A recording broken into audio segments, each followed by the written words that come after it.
Bonjour pasteur. Bonjour. Pouvez vous présenter?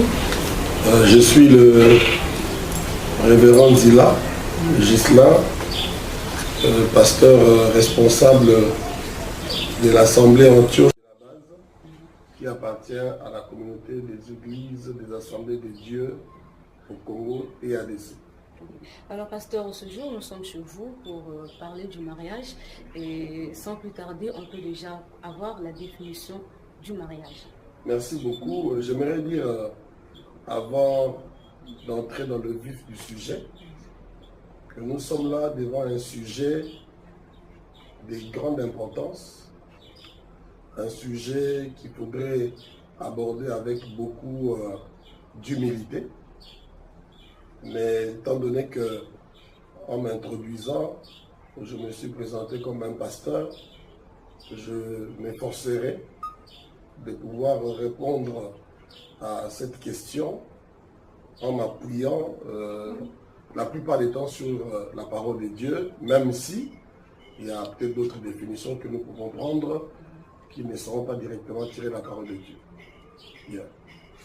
En ce qui concerne donc la définition du mariage, nous pouvons dire que le mariage, comme on nous dit à l'état civil, est une union légale et durable entre deux personnes. Une union qui met ensemble deux personnes.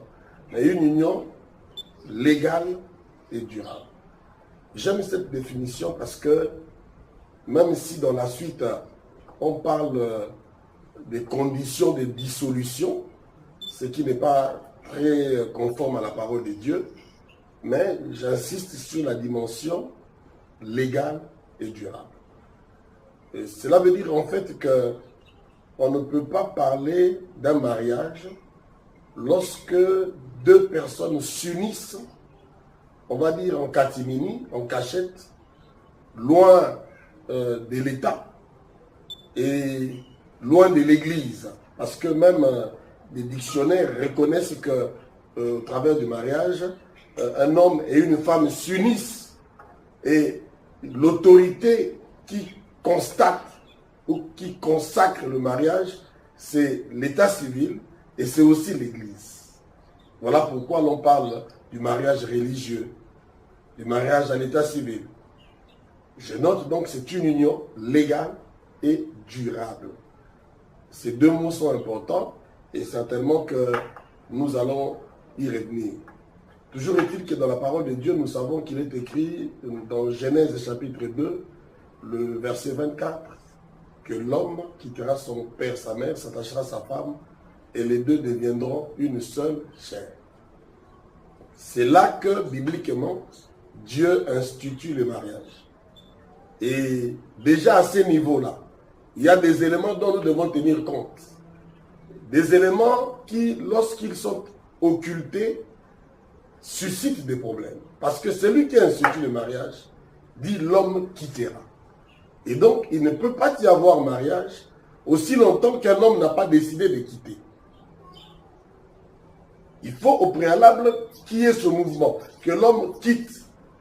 Un homme mûr, un homme prêt, devrait se décider à quitter son foyer, là où il a été élevé, le toit parental, pour aller s'associer ou unir sa vie à une femme, pour former une nouvelle famille. Et déjà dans la vision de Dieu, cela ne se fait pas dans la même maison, sous le même toit où il vivait avant. C'est vrai qu'il y a des familles qui ont des conditions pour rassembler plusieurs familles à l'intérieur. Des domaines, ou un ranch, je ne sais pas quoi. Mais sinon, même si l'on veut rester ensemble, même si on a l'espace, lorsqu'on n'a pas le temps de s'occuper à former son foyer, lorsqu'on veut le faire à côté d'autres personnes, généralement, il y a des petits problèmes qui arrivent. Donc l'homme doit quitter. Et l'homme doit quitter son père et sa mère pour s'attacher à sa femme. Il s'agit d'un attachement. Et lorsque l'homme s'attache à sa femme, il faudrait bien dire qu'il y a des situations ou sinon des circonstances qui pouvaient contribuer au détachement. À titre d'exemple, Vous vous mettez ensemble aujourd'hui, mais étant donné que, bon, le léopard cache ses griffes en territoire étranger, vous allez apprendre à mieux vous connaître. Alors, la découverte de certains aspects de l'un ou de l'autre peuvent emmener à des déconvenues. Alors, lorsque je me suis décidé à me détacher pour m'attacher, il faudrait que je sois prêt à continuer à être attaché, quelles que soient les découvertes que je fais. Donc, je reste attaché à ma femme ou à mon mari. Voilà pourquoi d'ailleurs, il est dit union durable. Durable. Et à notre niveau, nous disons même indissoluble. Jésus a dit que personne ne sait pas ce que Dieu a joint. Donc cette union est indissoluble. C'est vrai que nous vivons dans un État organisé, il y a des lois, nous sommes tenus à nous soumettre aux autorités, c'est bien vrai. C'est vrai que gouverner, c'est prévoir. Et ceux qui nous gouvernent ont prévu que ces mariages contractés aujourd'hui peuvent se dissoudre demain. Il y a des conditions prévues pour. Mais nous, en tant que chrétiens, nous nous disons, lorsque nous nous y mettons, pour respecter la pensée de Dieu, c'est pour que nous ne puissions pas nous séparer, hors des circonstances connues de tous comme la mort. L'homme quittera son père, sa mère, s'attachera à sa femme et les deux deviendront une seule chair. Même si Dieu est esprit, il ne nous dit pas que l'homme et la femme qui s'attachent deviennent un même esprit. Ils deviennent une même chair. Et trêve d'hypocrisie, nous devons dire qu'il y a une dimension charnelle dans le mariage. Et former une seule chair englobe l'aspect sexuel du couple. Donc, l'homme qui se détache, qui se sépare de sa famille, qui s'attache à sa femme, ils deviennent une même chair. Et la sexualité dans le mariage est une belle chose, est une chose merveilleuse. Il y a des personnes plutôt dans la bigoterie qui estiment que même lorsqu'on est marié, que la sexualité serait quelque chose de sale, d'impur. Non, la sexualité dans le mariage est pure. Elle est une bonne chose, elle est merveilleuse. Pourvu que cela se fasse dans le cadre indiqué. Voilà, nous sommes là dans l'institution. Lorsque Dieu lui-même institue le mariage. Mais dans la pratique,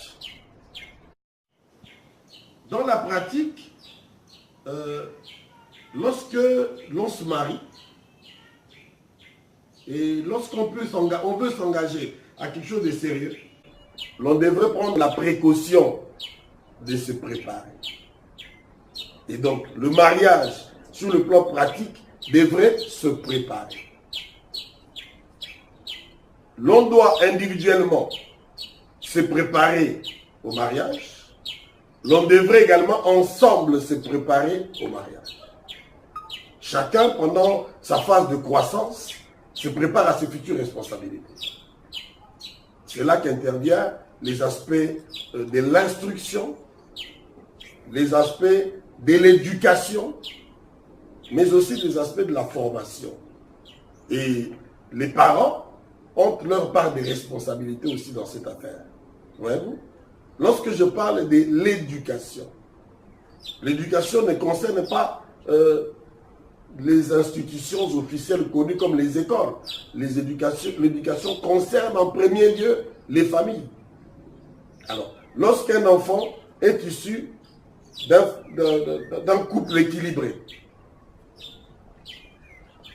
un couple équilibré où il y a un monsieur, l'époux, qui se consacre à rendre sa femme heureuse, où il y a une épouse qui, elle aussi, multiplie les efforts pour rendre son mari heureux, il proviendra de ce couple des enfants heureux. Ces enfants ne seront pas seulement heureux, mais ces enfants auront vocation de rendre les autres heureux. Et à ce niveau-là, il n'est pas question forcément d'avoir un programme d'encadrement, non. À ce niveau, nous prêchons par l'exemplarité. Ce que font papa et maman auront de l'incidence sur les enfants. C'est ce que j'appelle l'éducation. Il est difficile à quelqu'un de donner ce qu'il n'a pas reçu. On ne donne que ce qu'on a reçu. Et si on a reçu beaucoup d'amour de la part de ses parents, on sera prêt à donner, à offrir l'amour également à d'autres. Et en meilleure position, il y aura la future conjointe ou le futur conjoint. Et donc, ici, nous parlons de la préparation. Au niveau déjà de la famille, il faut une certaine culture. Alors, il est dangereux ici de pouvoir pécher par excès de puritisme. C'est-à-dire que nous avons certains parents qui évitent d'aborder certains sujets ou qui évitent de s'exposer. Alors que il n'y a pas de péché en soi que de vivre son amour en présence des enfants, sous réserve justement des limites de la décence. Il faudrait montrer aux enfants que le mariage c'est une bonne chose. L'amour c'est vie, l'amour ne se cache pas. Et c'est en ce moment-là que les enfants recevant cette éducation, grandissent avec. Et sont préparés au niveau de leur maison, au niveau du foyer, à assumer les futures responsabilités. Dans la suite, lorsque le temps de l'engagement arrive, la préparation se fait maintenant à deux.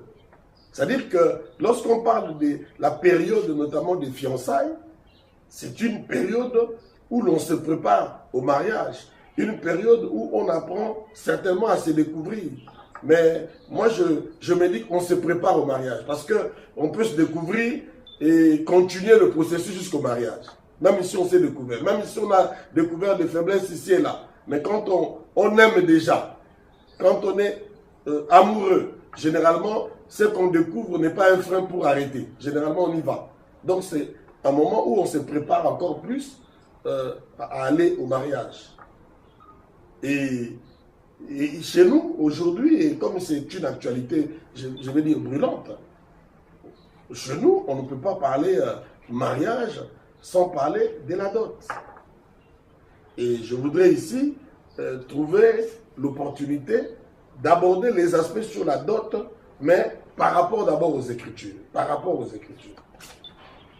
Et ici, pour ne pas transformer cette tribune en une prédication classique, je voudrais simplement prendre deux images bibliques. C'est vrai que je ne serai pas exhaustif, mais je voudrais m'appuyer sur deux images bibliques. Le premier concerne le mariage d'Isaac. Isaac, comme nous le savons, est le fils de la promesse, né de l'union d'Abraham et de Sarah. Et donc, quand cet enfant a atteint la majorité, lorsqu'il s'est senti prêt à prendre une femme, nous avons vu comment son mariage est préparé dans la crainte de Dieu et dans sa dépendance. Son père Abraham s'implique. Dans son implication, il désigne quelqu'un, Éléazar, pour aller chercher et trouver une femme pour son fils. Mais j'ai dit que cela se fait dans la crainte de Dieu et dans la dépendance de Dieu. Je me souviens de ce que même Éléazar, en partant, a dû prier ou s'appuyer sur la prière où il était demandé à Dieu de faire réussir le voyage. Donc même Dieu est associé dans cette affaire. Dieu a tout conduit. Alors, il est important de dire à ce niveau que Éléazar a fait son voyage avec des chameaux. Il y en avait même 10. Des chameaux avec des présents. Mais il est à noter à ce niveau que les dons qu'Éléazar emmène avec lui sont des dons volontaires. Personne ne lui a demandé d'emmener quoi que ce soit. De toute manière, il n'a pas été en contact avec les parents de la dame avant de les rencontrer. les dons qu'il emmène sont des dons volontaires. On va dire, pas des dots proprement dites. Ce n'est pas une exigence de la famille, de la femme. Et lui, il emmène des dons volontaires. Lui, il emmène des présents. Selon peut-être son entendement. Selon peut-être ce qui s'est passé chez lui. Et il s'y rend. Ce mariage se fait, on va dire, dans la simplicité. Mais il y a quand même de la dignité et de la solennité dans ce mariage. Voilà ce qu'on peut dire, grosso modo, sur le mariage d'Isaac. Dans la Bible, toujours, nous pouvons prendre l'exemple du mariage de Jacob. Jacob est le fils, en fait, le descendant d'Isaac. Mais quoi qu'étant son fils, Jacob ne procède pas de la même manière. Et vous remarquerez que même dans le mariage de Jacob, nous sommes en face d'un mariage coûteux. Un mariage pénible. Où Jacob a dû se sacrifier quasiment pour arriver à avoir la femme qu'il aimait. Et les exigences sont les exigences de la famille et de l'entourage de la famille. Ce n'est pas que Jacob volontairement propose de donner des biens onéreux à la famille de sa femme, mais c'est plutôt la famille de la femme qui le fait travailler, qui présente des exigences.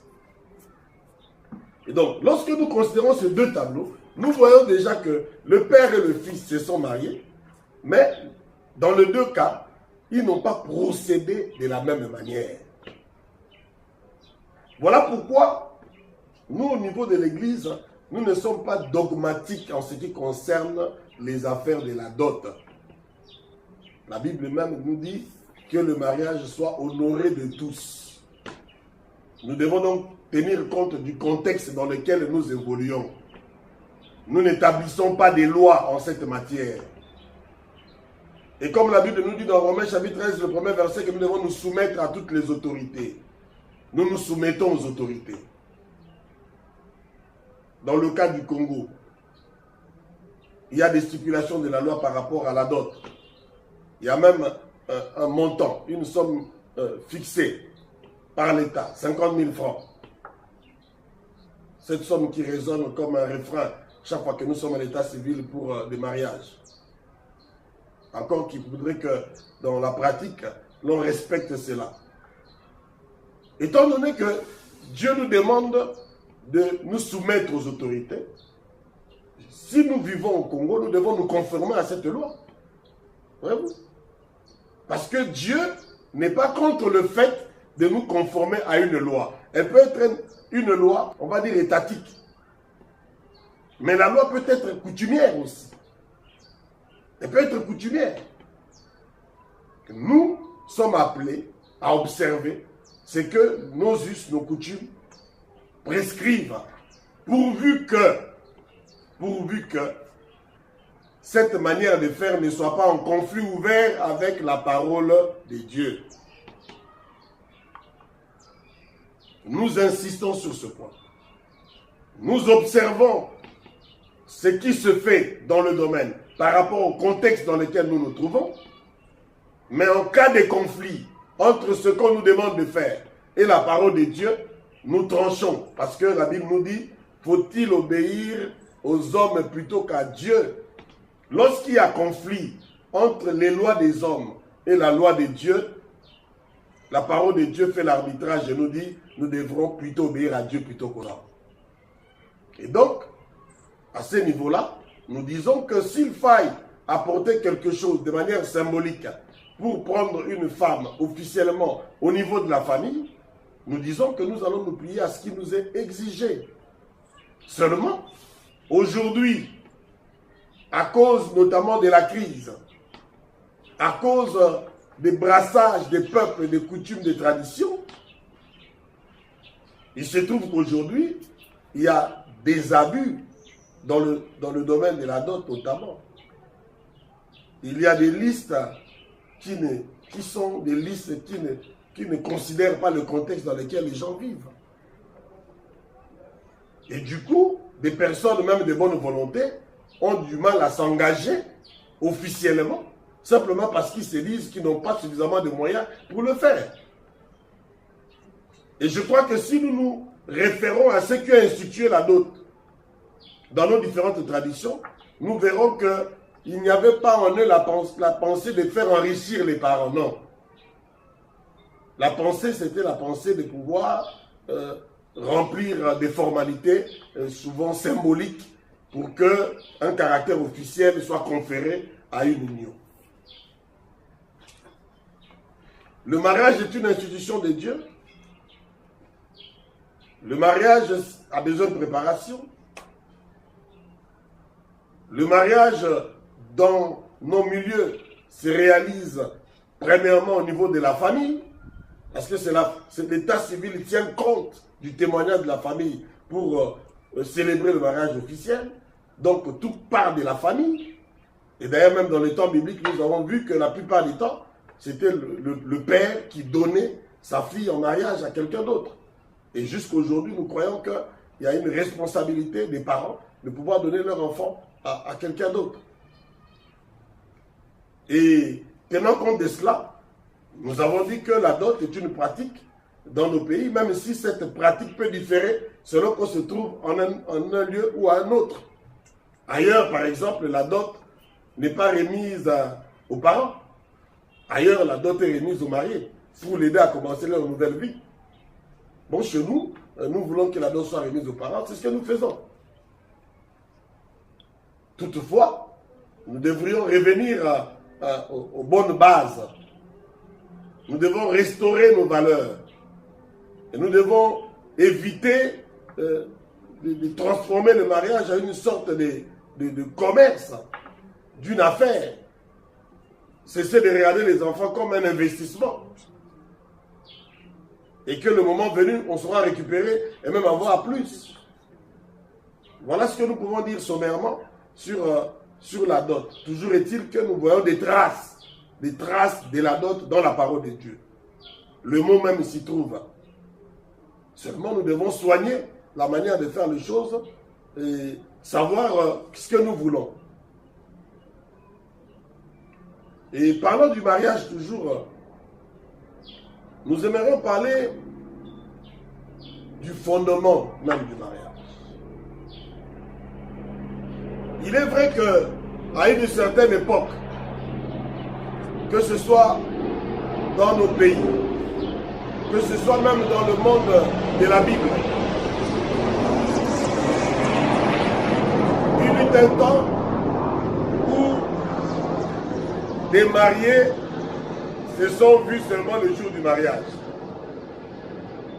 Il y eut un temps où les parents se sont engagés sans le consentement des enfants à les unir.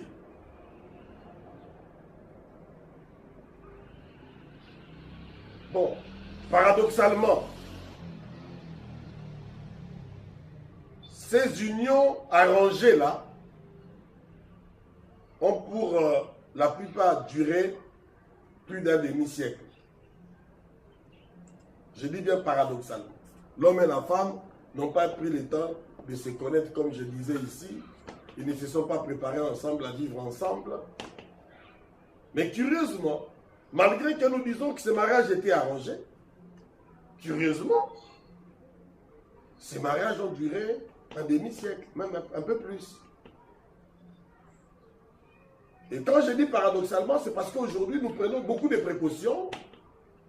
Il faudrait que les partenaires se connaissent bien avant, se fréquentent, apprennent à vivre ensemble. Et la plupart des temps, aujourd'hui, dans nos sociétés, Dieu est même impliqué dans l'affaire. Mais bien malheureusement, 5, 10, 15, 20 ans après, on constate que les partenaires qui s'étaient engagés avec beaucoup d'enthousiasme, et même parfois disant que c'était Dieu qui était avec eux, c'était Dieu qui leur demandait de s'engager, ces mêmes partenaires se sont renvoyés dos à dos, ne se supportent plus, ne peuvent plus continuer à vivre ensemble. J'ai dit paradoxalement. Et moi, j'aime dire que même lorsque Dieu est engagé dans une affaire, lorsque les hommes n'assument pas leurs responsabilités, nous n'avons pas la garantie que la chose réussira. Dieu peut être dans l'affaire. Dieu peut être à la genèse. Mais l'homme doit assumer ses responsabilités. Il doit l'assumer. Nous voulons dire donc ici que la base ou le fondement pour un mariage, c'est l'amour.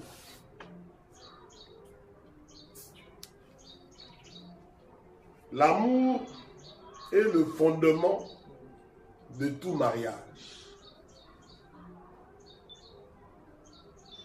Il est important pour deux personnes qui veulent s'engager dans le mariage de s'assurer qu'ils s'aiment mutuellement.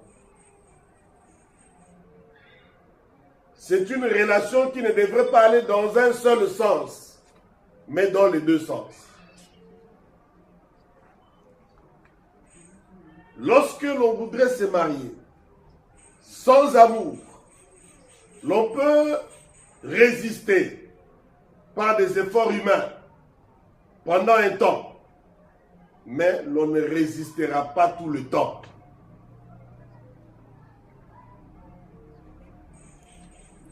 Nous insistons à ce niveau, nous disons que tout devrait reposer sur l'amour. Si tout repose sur l'amour,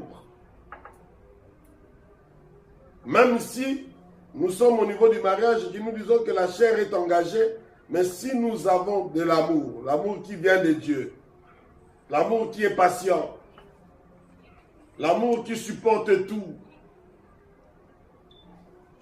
l'amour qui dure toujours, cet amour-là servira de ciment pour nous unir même dans le moment difficile. Donc avant tout, nous insistons sur l'amour. On ne parlera pas d'un bon mariage si au départ ce n'est pas l'amour. Ainsi, permettez-moi de vous dire que l'on ne devrait pas se marier en faisant des calculs, en poursuivant quelques intérêts inavoués. On ne devrait pas se marier parce qu'on a besoin de quelqu'un qui nous aide à faire le ménage. Quand on a besoin de quelqu'un pour faire le ménage, on cherche une bonne. On ne devrait pas se marier parce que on se dit, bon, j'ai besoin de quelqu'un qui me tienne simplement compagnie. Non, c'est vrai que lorsque Dieu a institué le mariage, il a dit, il n'est pas bon que l'homme soit seul. Et c'est vrai que le premier besoin à satisfaire, c'est le besoin de compagnonnage. Mais ce n'est pas exclusif. Ce n'est pas exclusif. Nous devons aller au-delà de cela. J'ai dit donc à nos chers téléspectateurs que nous devrions nous assurer, surtout aux jeunes gens, parce que vous avez encore le temps de pouvoir apporter des correctifs, des rectificatifs et carrément reprendre les choses à zéro. Vous en avez encore la possibilité. Vous qui n'êtes pas encore mariés. Savoir que la base du mariage, c'est l'amour. Aussi, lorsque l'on a constaté qu'il y avait de l'amour, on devrait tenir compte du fait que l'engagement devrait être ou croître proportionnellement avec l'intimité. L'engagement devait croître proportionnellement avec l'intimité. Nous avons aujourd'hui beaucoup de blessures, beaucoup d'amertume, beaucoup de ressentiments, pour la simple et bonne raison que des personnes ont voulu s'engager, bon, au nom de l'amour, sont rentrés dans une intimité qui croissait plus rapidement que l'engagement. Lorsque tu n'es connu d'aucun parent de ta future épouse, je mets ça entre guillemets, tu devrais te limiter également sur le plan de l'intimité. Il y a des choses que tu ne peux pas faire. Tu n'en as pas la permission. Il ne faut pas aller trop vite. Commencer à se conduire comme si on est marié alors qu'on n'est même pas encore officiellement fiancé. Et si le projet n'aboutit pas, au moins une des parties sera blessée. Une des parties, au moins une des parties sera blessée. Et donc, nous devons respecter la croissance proportionnelle de l'engagement et de l'intimité. Mais se rappeler que le fondement, c'est l'amour. Et donc, si nous considérons l'amour comme une sorte de fondation, nous devons savoir que la maison, c'est vrai, les murs vont être élevés sur la fondation, mais aussi qu'il y aura besoin de colonnes pour soutenir la superstructure. Et nous voulons bien considérer quelques éléments qui sont de grande importance pour soutenir cette structure, c'est-à-dire pour pérenniser cette union entre deux personnes. Pour pérenniser l'union entre deux personnes, il faut un certain nombre de choses. La première chose, nous avons parlé du compagnonnage. La première chose, c'est que les deux partenaires qui s'engagent dans un mariage devraient avoir un lien d'amitié. D'amitié. C'est-à-dire que l'homme et la femme devraient être des amis.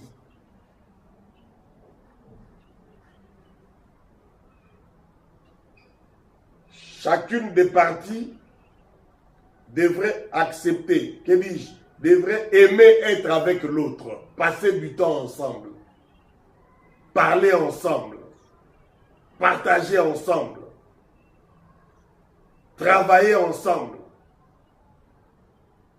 Lorsque, dès le départ, nous ne remplissons pas ces critères de compagnonnage, lorsque dès le départ, nous ne sommes pas des amis,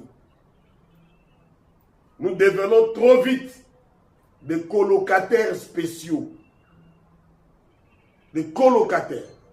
Nous partageons la même maison, la même chambre, le même poste téléviseur, mais il n'y a pas d'engagement mutuel entre les deux parties.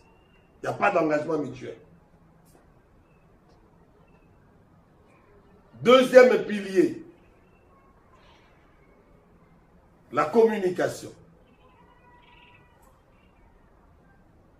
Que de problèmes nous avons aujourd'hui. Que de problèmes nous avons. Même des catastrophes sont arrivées simplement parce que deux personnes se sont mariées, mais ne communiquent pas, ne se parlent pas.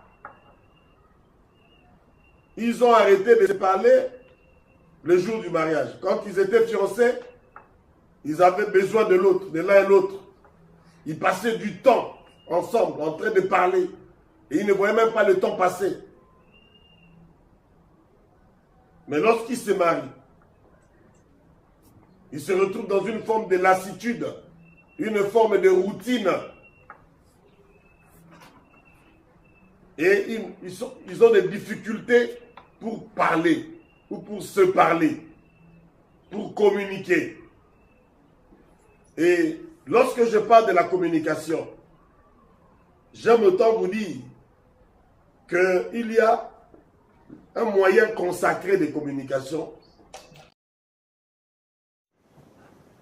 Le respect est très important dans la vie à deux. Lorsqu'une des parties perd le respect pour l'autre, il ouvre une porte. Il ouvre une porte à l'instabilité conjugale.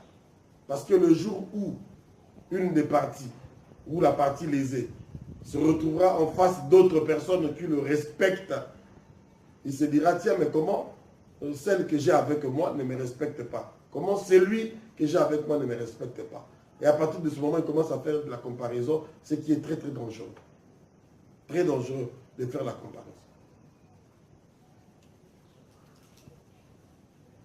Je dis donc à nos chers téléspectateurs qu'au-delà de la communication, nous devons harmoniser nos valeurs. Un autre pilier, avoir des valeurs communes, parce que chacun a ses propres valeurs. Chacun a son échelle des valeurs. Mais lorsqu'on se décide de vivre ensemble, on devrait harmoniser nos valeurs, avoir des valeurs communes. Et si nous avons des valeurs communes, nous saurons marcher ensemble. Nous allons relever les mêmes défis. Parce que si nous n'avons pas de valeurs communes, ces valeurs vont nous diviser, alors que tout devrait aller dans le sens de nous unir. Un autre pilier pour le mariage, c'est la liberté. La liberté. Et c'est certain que, comme quelqu'un qui est en face de moi, plusieurs personnes risqueraient d'écarquiller leurs yeux lorsque on parle du mariage et de la liberté en même temps. Oui, nous devons être libres. Libres d'abord, déjà dans le choix que l'on opère. On ne devrait pas choisir sous pression, sous l'effet de la contrainte. Quelle que soit la contrainte. On ne devrait pas choisir sous l'effet de la contrainte. Subir des pressions. L'âge ne devrait pas me contraindre à me précipiter à prendre un engagement. L'âge avance. Mes parents ne devraient pas me pousser à prendre un engagement. Libre. Mais on devrait également s'engager dans le mariage comme des personnes libres. La force du mariage réside dans le fait que chaque personne arrive libre avec son autonomie. Et ces deux personnes libres ensemble deviennent complémentaires. Et lorsqu'ils deviennent complémentaires, comme le dit la parole de Dieu, deux valent mieux qu'un, car ils tirent un bon salaire de leur travail. Ces deux personnes libres, autonomes, mais complémentaires, vont faire la force du mariage. J'aime dire qu'il n'est pas question de forcer mon partenaire à être comme moi. Ma femme n'est pas ma jumelle. Je ne suis pas son jumeau. Nous devons nous accepter avec nos différences. Et ce sont ces différences-là qui feront notre force. J'ai parlé des piliers qui peuvent nous aider. Je parle ici de la liberté, mais en d'autres termes, je dirais qu'il faudrait rester soi-même. Voilà, quand je dis libre, rester soi-même. Je dois rester moi-même. Je ne suis pas hypocrite. Je ne feins pas d'être une personne que je ne suis pas. De toutes les manières, je ne peux pas le feindre toute la vie. Cela me permet de parler d'un autre pilier que j'associe à un deuxième. Et ici, je vais parler de l'honnêteté et de la fidélité. Honnêteté et fidélité. Et j'ai dit à nos amis téléspectateurs que nous devrions pouvoir être honnêtes. Nous devons être transparents. C'est notre interprétation de la parole de Dieu lorsqu'elle nous dit qu'Adam et Ève dans le jardin d'Éden étaient nus. Adam et Ève dans le jardin étaient nus. Leur nudité parlait de leur innocence.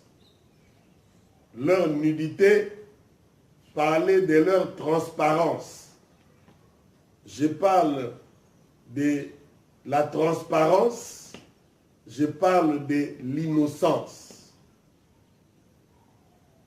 Il y a d'énormes problèmes dans des foyers aujourd'hui parce que nous n'avons pas été transparents. Qu'on a voulu entretenir un flou quasi artistique sur certains domaines de notre vie, sur une partie de notre vie. Et cela nous rattrape souvent. Nous devons être transparents. C'est un pilier, la transparence. Et l'autre pilier, c'est la fidélité. Aujourd'hui, lors des célébrations de mariage, lors des bénédictions nuptiales, nous voyons des jeunes gens se transformer en des poètes, faire des déclarations pour accompagner les vœux ou l'alliance en fait qu'ils sont en train de sceller. Mais ces déclarations durent combien de temps?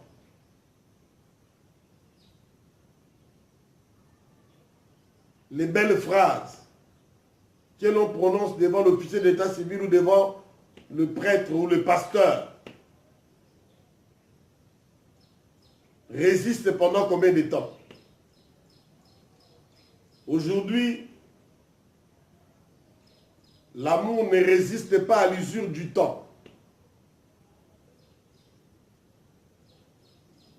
Très vite, l'on oublie que le mariage est un engagement. Et on ne respecte plus son engagement. Le non-respect des engagements, c'est cela l'infidélité. L'infidélité, c'est aussi l'incapacité à demeurer constant, quelles que soient les circonstances.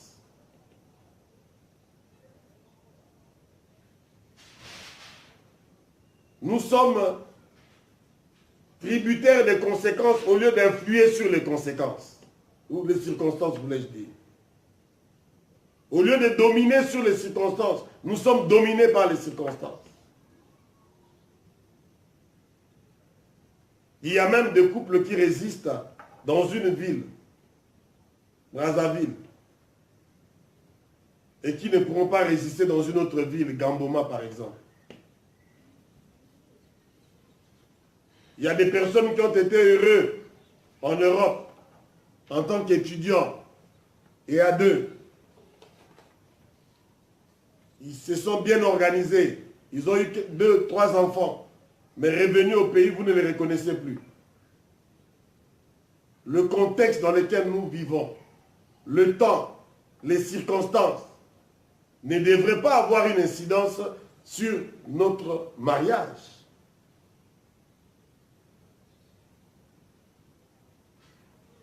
Puisque je parle de la fidélité, essayons de comprendre la pensée de Dieu.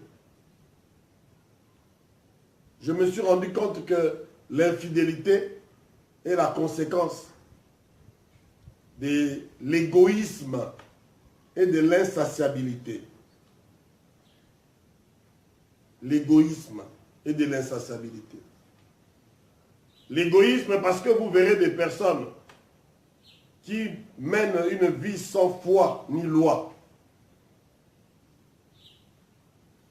Des personnes qui sont, on va dire, dans le désordre sexuel, changeant de partenaires sexuels comme on changeait de mouchoir. Mais ces personnes-là ne sauraient apprécier même un rapprochement pur de leur épouse, leur femme, avec une autre personne. Même un rapprochement pur. C'est là que je parle de l'égoïsme.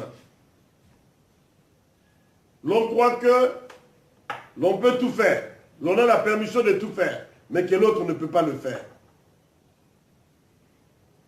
Égoïsme, égocentrisme. Mais j'ai dit insatiabilité, parce que finalement, l'on n'est jamais rassasié.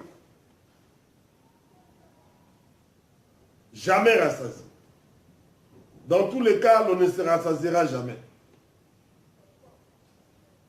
Et si les gens sont infidèles aujourd'hui, c'est à cause de leur égoïsme, leur insatiabilité, et finalement à cause de la méchanceté simplement. Jésus parle de la dureté du cœur. méchanceté, on est méchant.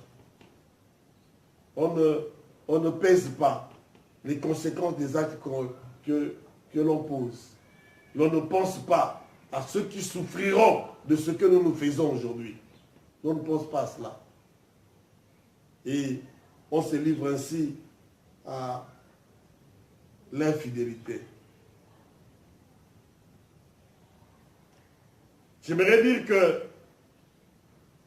aujourd'hui, de plus en plus, parlant des piliers, nous devrions mener des vies communes dans le vrai sens du terme. Vie commune, tout partager, même les rêves et les projets. Combien de personnes aujourd'hui se sont mariées, mais prennent même les décisions les plus importantes de leur vie sans consulter leur partenaire? Combien?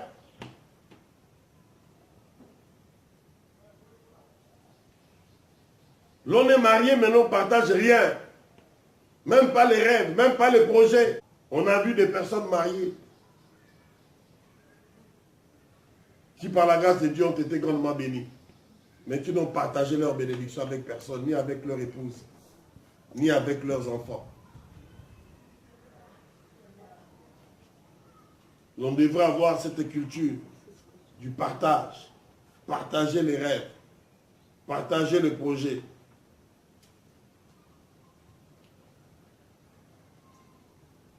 Un autre pilier important, c'est la confiance. La confiance. La confiance. Et à ce sujet, nous aimons dire que la confiance n'est pas un chèque à blanc. La confiance, ce n'est pas un don. La confiance, c'est mérite. La confiance se construit.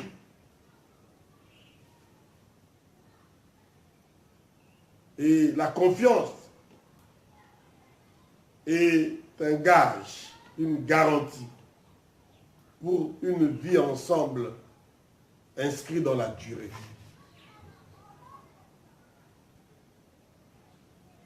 Nous ne devrons pas exiger des autres qui nous fassent confiance. Mais nous devrons mériter de la confiance des autres. Il faudrait que notre histoire puisse emmener notre partenaire à nous faire confiance.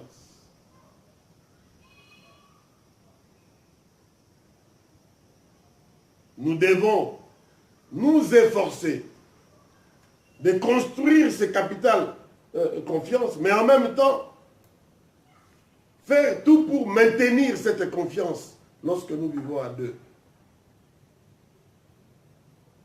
Sinon, nous formons un couple, on va dire fragile, qui peut être à la merci de n'importe quel coup. Lorsque nous assène un coup, ici je parle des coups du genre calomnie, médisance. Il suffit seulement qu'on dise qu'on a vu la voiture de ton mari à tel endroit à 2 reprises pour que tu commences à t'imaginer des choses.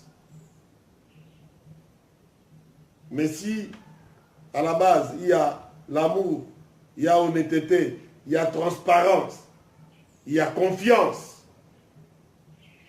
quand bien même la personne qui nous donne l'information vient avec les mauvaises intentions, nous les remettons à sa place. En disant, non, je connais mon mari. Non, je connais ma femme. Il ne peut pas se retrouver dans pareilles choses. La confiance. Un pilier. Un grand pilier. À côté de la fidélité. À côté de la communication. À côté de la tolérance. La tolérance parce que, en fait, l'amour ne réclame pas. L'amour ne se présente pas avec une liste des exigences. L'amour donne et se donne. Celui qui aime donne et il se donne. Et lorsqu'on se retrouve dans un couple où personne ne veut rien donner, mais que tous exigent qu'on leur donne, en ce moment-là, on est parti pour vivre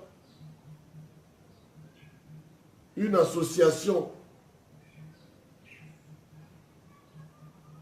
du type commercial où chacun vient pour chercher son intérêt.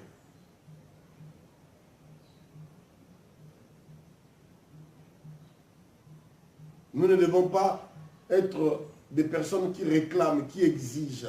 Nous devons donner, nous donner. Nous devons être tolérants. Nous devons nous accepter. Ça, c'est un premier pas. Nous supporter. Avant même que tu puisses influencer l'autre, pour qu'il puisse se bonifier, il faudrait d'abord l'accepter, le supporter. C'est dans la suite que tu pourras, avec une bonne pédagogie, aider tant soit peu à ce que ton partenaire s'améliore. Parce que c'est pour cela aussi que nous nous marions. Pour satisfaire l'objectif de la sanctification, c'est-à-dire rendre l'un et l'autre meilleurs. Mais ça ne devrait pas être la première activité. Au départ, j'aime, j'accepte, je supporte.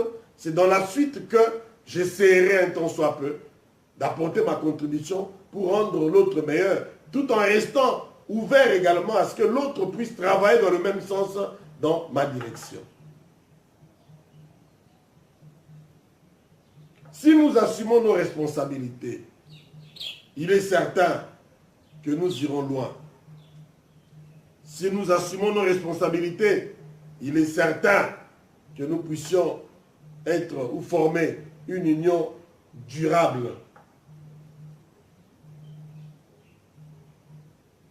Le mariage, c'est un peu comme la politique. Et quand je parle de la politique ici, je parle de la politique dans sa noblesse. La politique dans sa noblesse. En politique, nous devons savoir faire des concessions.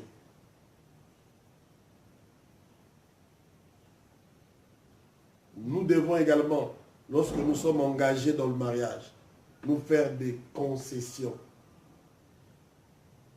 Nous devons être en mesure de céder, de lâcher prise, de sacrifier parfois certains de nos droits pour gagner plus. C'est cela, de faire des concessions. C'est faire des concessions, c'est un pilier très important pour le mariage. Voilà pourquoi tout à l'heure nous avons parlé de ne pas être exigeant, de ne pas être radical, savoir fléchir, savoir se faire des concessions. Il n'y a pas de faiblesse à se faire des concessions.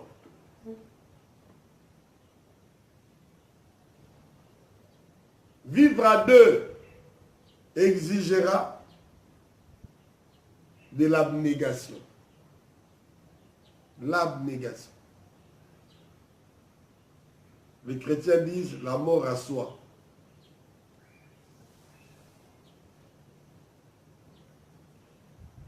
Nous devons vivre parfois l'affliction dans la résignation.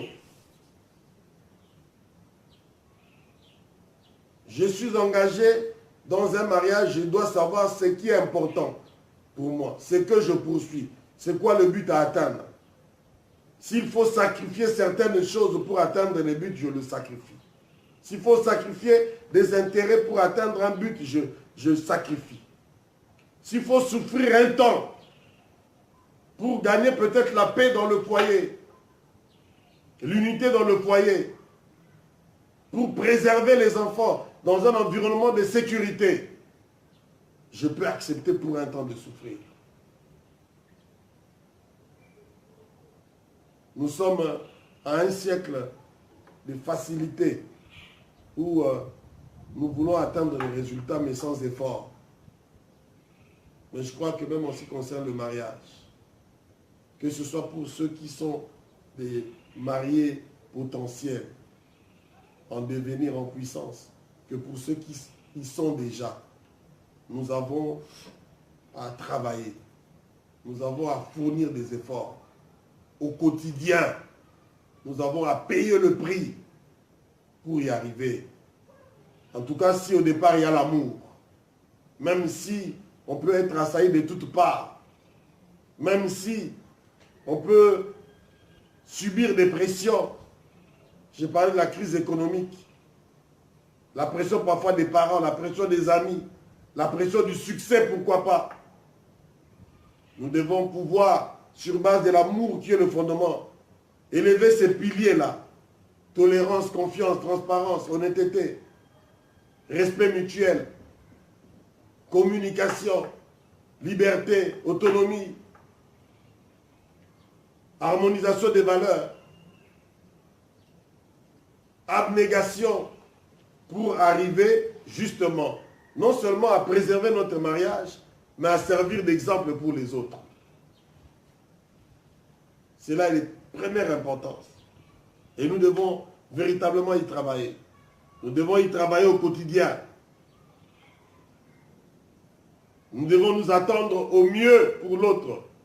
C'est-à-dire que si, même si aujourd'hui, je n'ai pas entière satisfaction, j'espère que demain sera meilleur qu'aujourd'hui.